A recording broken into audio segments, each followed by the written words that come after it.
émission des jeunes pour les jeunes, pour la culture de la non-violence, la citoyenneté et le développement, pour mes frères, pour mes soeurs, pour mes potes. Une émission des jeunes pour les jeunes, pour la culture de la non-violence, la citoyenneté et le développement, pour mes frères, pour mes soeurs, pour mes potes. Barada pour des jeunes, Barada avec les jeunes, Barada couleur jeune, émission couleur jeune, Barada. Ce programme est de Search for Common Ground avec un appui financier de l'USAID. Chers amis, mesdames et messieurs, bienvenue dans Barada, votre tribune d'échange entre jeunes. Cette semaine, nous parlons encore d'élections dans votre magazine aux couleurs jeunes. Comme vous le savez, fidèles auditeurs, la CENI et l'ensemble des acteurs engagés dans ce processus s'activent sur le terrain pour que le peuple aille aux urnes dans un bref délai pour élire les différents leaders locaux. En Guinée, la jeunesse représente plus de la moitié de la population. Elle est donc la couche la plus utilisée dans le processus électoral, de la révision de la liste électorale jusqu'au jour du vote. En plus, ce sont les jeunes qui sont en grand nombre délégués des partis politiques, membres des bureaux de vote et même observateurs. C'est pour cette raison que l'équipe de Barada est allée à la rencontre de Mohamed Lamine Gabi, un jeune observateur, lors de la présidentielle du 11 octobre 2015. L'objectif est de comprendre ce qui a marqué notre ami pendant son observation. Chers amis, je vous laisse l'écouter et on se retrouve juste après. À tout de suite les potes!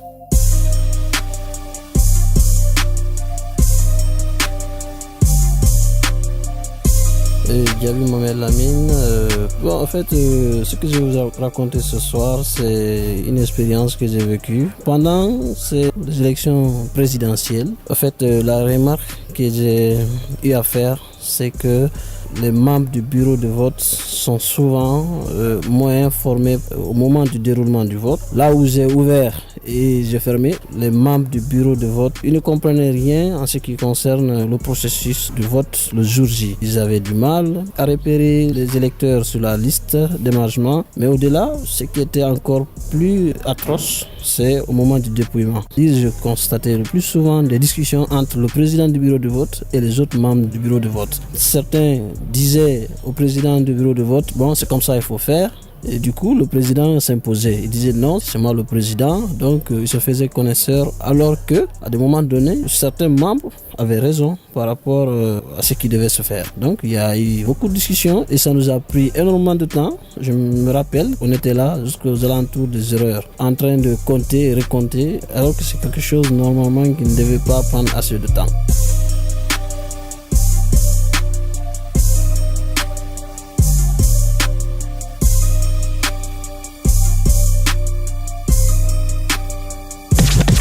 Fidèles auditeurs, mesdames et messieurs, ce témoignage nous permet ainsi de lancer le débat entre nos invités dans la deuxième rubrique de cette émission, qui n'est rien d'autre que le talk show. Aujourd'hui, nous recevons Rougiatou Alpha et Abdoulaye Oumousso. Ils ont tous les deux été observateurs au compte de la case de veille mise en place par l'Association des blogueurs de Guinée, en abrégé Ablogui. Suivez plutôt. Abdoulaye et Rougui, bienvenue dans ce talk show. Merci. Vous avez tous les deux écouté ce témoignage, alors je commence par toi, Rougiatou. Quelle est ta réaction? Ma réaction est que tout ce qu'ils viennent de dire, c'est pure vérité. Parce que moi aussi, j'en ai vu. D'abord, le président, ainsi que les autres membres du bureau, ne s'entendaient pas du tout. Chacun avait ses propres règles. Abdoulaye, tu as également écouté ce témoignage, ta réaction dessus? Oui, Diallo, c'est la même réalité partout, c'était la même chose dans les bureaux de vote et on a eu l'impression même au moment de ces élections que les délégués des partis politiques et les membres des bureaux de vote n'ont pas été formés de la même manière. Okay. Chacun d'entre eux avait d'autres instructions que les autres n'en ont pas. Est-ce que cela veut tout simplement dire que les membres des bureaux de vote ne sont pas bien formés? Non, pas forcément cela, parce que si au moment de la formation, vous disiez que les noms allaient être en ordre alphabétique, malheureusement, au moment, lors des élections, quand la liste d'émargement est arrivée, c'était du tohu-bohu, c'était pas en ordre alphabétique, donc il était difficile pour ces personnes qui ont été formées préalablement de se retrouver, c'est-à-dire un Abdoulaye qui peut se retrouver ou devait se retrouver un Zainab. Donc, ce qui veut dire qu'il n'y a pas d'adéquation entre les réalités du terrain et la formation entre les partis politiques et la CENI qui est responsable de ces défaillances-là lors des élections. Bon, là, on ne peut pas dire que c'est la CENI ou bien les membres. Là, tout le monde est fautif. chacun a apporté son grain de sel parce que la formation ne venait pas seulement de la CENI. C'est qu'il n'y a pas eu une certaine cohérence pour dire, voilà une formation de base faite à la CENI et dans les différents partis politiques. Chacun faisait sa formation telle qu'il voulait. Donc là, il n'y avait pas une certaine compréhension. À mon avis, tout le monde est fautif. Voilà, Abdoulaye, toi, tu étais sur le terrain le 11 octobre. Est-ce que tu avais remarqué ce type de comportement dans ta zone? Oui, le 11 octobre, heureusement, je ne vais pas dire malheureusement parce que ça m'a beaucoup fatigué. Je vais dire heureusement parce que ça a été une expérience pour moi. J'ai fait le tour de plusieurs bureaux de vote dans la commune de Ratoma. J'ai vécu des expériences différentes parce que dans certains bureaux de vote, tu peux trouver des jeunes qui sortant d'université ou universitaires, qui ont bien étudié, qui savent ce qu'ils font. Parce que ce que nous disons tout à l'heure, les réalités du terrain se sont imposées et ils ont eu des solutions. Par contre, d'autres jeunes moins lettrés que eux avaient des difficultés sur le terrain. Et malheureusement, ça a impacté sur le temps et le déroulement du processus. Non, et certains jeunes, Rougiatou, estiment que les jeunes qui sont formés pour être membres des bureaux de vote, que ce ne sont souvent pas eux qui sont déployés. Est-ce que vous avez remarqué une situation de ce genre, toi qui étais déjà dans la case de veille de l'observation que Kablogui a mis en place? En réalité, moi, je n'ai pas vu ce type de problème. Je sais pas les informations que vous avez reçues n'ont pas démontré ce type d'informations. Voilà, n'ont pas démontré cela. Ok. Notre témoin estime que les membres des bureaux de vote sont moins formés pour la circonstance, ce qui faisait qu'il y a eu pas mal d'anomalies. Alors, qu'est-ce qu'il faut aujourd'hui? Parce que nous sommes dans une émission de jeunes et la plupart de ces membres des bureaux de vote sont des jeunes lors des processus électoraux en République de Guinée. Qu'est-ce que nous devons faire pour éviter ce type de comportement? Il faut qu'il y ait adéquation entre la formation et les réalités du terrain. Il ne faut pas que la Commission électorale nationale forme des jeunes sur une base et prépare une autre base qui va s'imposer à ces jeunes sur le terrain. Et aussi, pour ajouter, il ne faudrait pas que les choses se fassent à la hâte. Ce n'est pas parce que le processus est là qu'on va former rapidement et puis faire.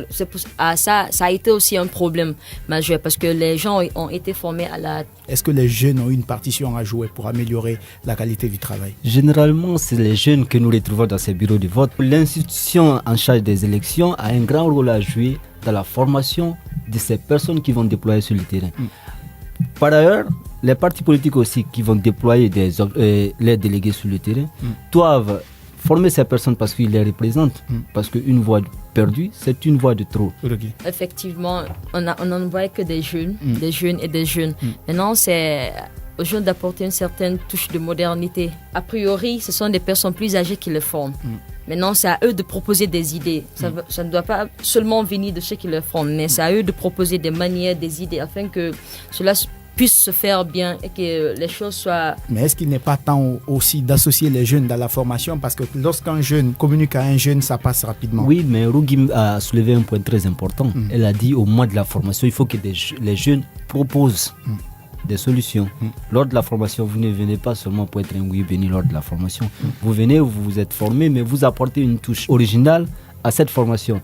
On a été observateur lors des élections, mais on a utilisé les NTIC pour bien, au moment où les résultats tombaient, voilà ce qui était une nouveauté. Aux jeunes, c'est bien de participer à la formation, mais comme le disait Rougui, il faut qu'ils apportent les touches lors des formations, apporter des solutions. Il faut qu'ils soient créatifs. Ok. Est-ce que cette créativité, Rougui, à tous des jeunes peut permettre aux Guinéens d'assister à des élections apaisées, crédibles et transparentes? Oui, là je suis d'accord, parce que si les jeunes apportent leur créativité, comme le dit Abdoulaye, ça serait excellent. Juste à ajouter, quand Rougui dit qu'il faut que les jeunes s'intéressent, c'est un point très important. Ils doivent considérer que le processus électoral, c'est pour eux, parce que c'est leur avenir qui est en jeu.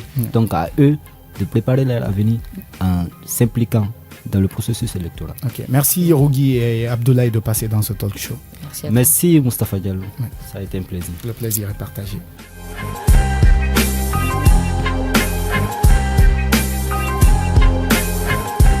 Chers amis, après ces propositions faites par les jeunes, écoutez à présent la rubrique Avis de l'expert pour boucler cette émission. Nous y avons comme invité Alseni Farinta Camara. Il est le président de l'antenne de la PQD de Ratoma. Il était également observateur à l'élection présidentielle du 11 octobre 2015.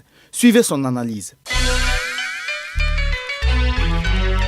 Monsieur Camara, merci d'avoir accepté notre invitation. Je vous en prie. Vous avez écouté ces 2 premières rubriques de cette émission. Quelle est votre analyse dessus?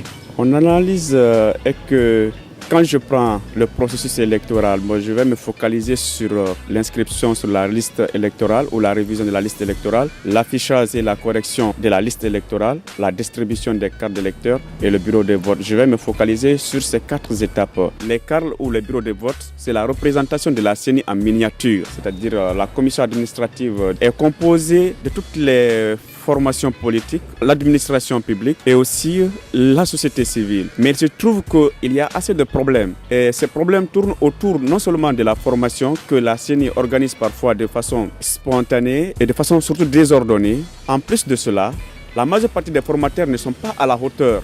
Et ce qui fait que ce que les participants, ce qu'ils reçoivent dans la salle de formation, une fois dans la carte ou dans le bureau de vote, rencontrent assez de difficultés, assez d'incompréhension à ce niveau. Et vous savez, les partis politiques, la commune, le gouvernorat, chacun instruit ses représentants. Donc chacun veut montrer qu'il connaît mieux que l'autre. Et donc ils ne sont pas tous formés en même temps par la CENI. Alors ça, c'est vraiment une difficulté. Et le plus grave des difficultés, c'est que le bureau de vote est présidé par un militant. Ce qui compromet l'impartialité du bureau de vote, ce qui fait qu'il y a énormément d'incompréhension sur le terrain. Il y a certains observateurs qui estiment que généralement que les jeunes qui sont formés pour la circonstance ne sont pas ceux qui sont déployés sur le terrain. Avez-vous remarqué cela? Oui, j'en ai remarqué parce que généralement, c'est qu'il y a encore c'est une forme de mafia. C'est-à-dire, on inscrit certaines personnes, on forme d'autres à leur place. Et le plus souvent, ces 2 personnes peuvent se retrouver sur le terrain. Vous voyez, il y a cette affaire de copinage que j'ai signalée au début et sur le terrain.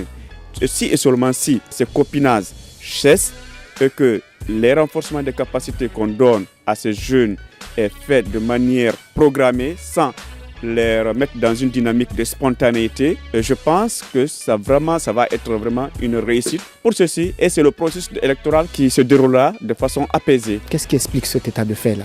Moi je pourrais dire que c'est de la malhonnêteté et inscrire une personne, la former pour qu'elle parte servir et au retour on met une autre personne, c'est-à-dire un parent ou un proche à sa place. Moi je trouve cela malhonnête.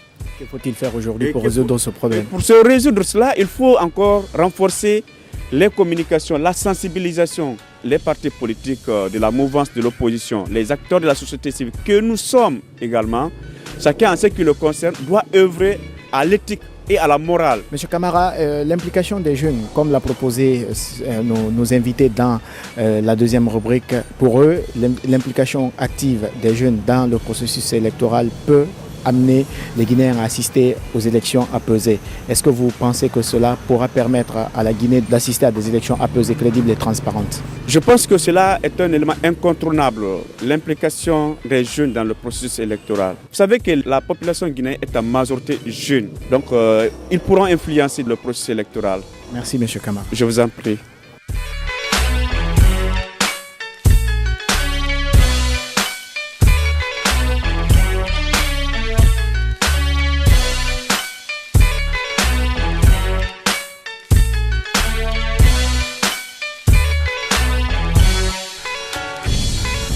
Fidèles auditeurs, mesdames et messieurs, chers amis, voilà comment se termine cette autre aventure de ce magazine aux couleurs jeunes, dans laquelle nous avons parlé des anomalies qu'ont remarquées certains observateurs lors de la dernière présidentielle. Ces problèmes sont souvent liés à la formation insuffisante des jeunes engagés dans le processus électoral. Chers amis, vous qui avez été des nôtres tout au long de cette émission, pour les prochaines élections apaisées, crédibles, transparentes et acceptées de tous, à votre avis, que pouvons-nous faire pour éviter ce type d'erreur? Répondez aux différents contacts que vous entendrez à la fin de cette émission. Chers amis, il ne me reste qu'à vous souhaiter une excellente suite de programmes en notre compagnie. Vous voulez réagir à cette émission? Envoyez-nous un SMS au 622 31 39 81 ou appelez-nous au 622 05 05 33. Vous pouvez également nous envoyer un mail sur guinea@sfcg.org ou nous suivre sur notre adresse Facebook Chef Common Ground Guinée. Une émission des jeunes pour les jeunes, pour la culture de la non-violence, la citoyenneté et le développement, pour mes frères, pour mes soeurs, pour mes potes. Une émission des jeunes pour les jeunes, pour la culture de la non-violence, la citoyenneté et le développement, pour mes frères. frères, pour mes soeurs, pour mes potes. Barada pour des jeunes, Barada avec les jeunes, Barada couleur jeune, émission couleur jeune, Barada. Ce programme est de Search for Common Ground avec un appui